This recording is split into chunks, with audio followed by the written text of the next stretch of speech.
Naskana na erteng ti panakaisuro dagiti umili iti Cordillera kadagiti umno awagas nga aramidan da no adana pigsa aging ginad.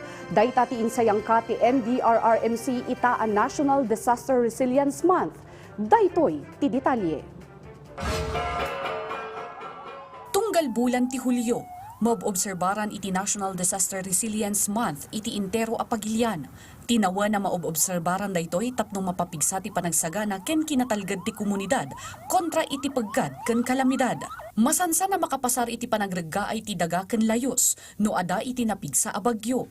No adamat iti ginginad, posible amang itunda metlaang daytoy ti landslide ken panagbettak ti daga. Tapno kanayo na nakasagana iti anyaman na dumteng a kalamidad. Papapigsaan ken prioridad ti Office of the Civil Defense Cordillera iti Disaster Risk Reduction and Management adakkel makatulong kadagiti umili. Ito po yung pinakang importante na sa tingin ko dapat nating pagtuunan ng pansin. No? For so long a time, the Office of Civil Defense is concentrating its effort on strengthening the disaster risk reduction and management. Sigon iti opisina ang napatag-unay ti DRRM, saan lang ang makaliklik iti paggad, no dikat mang salaknibay iti biyag.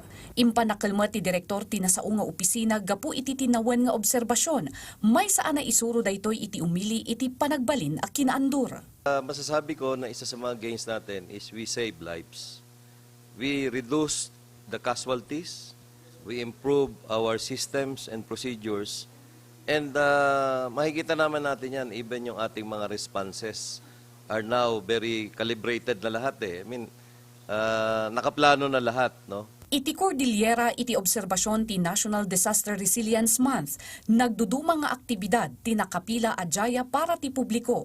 Kas ti Resilience Run intun July 7, Cordillera Regional DRRM Summit and Expo intun July 13 to 14, webinar kenda dumapay.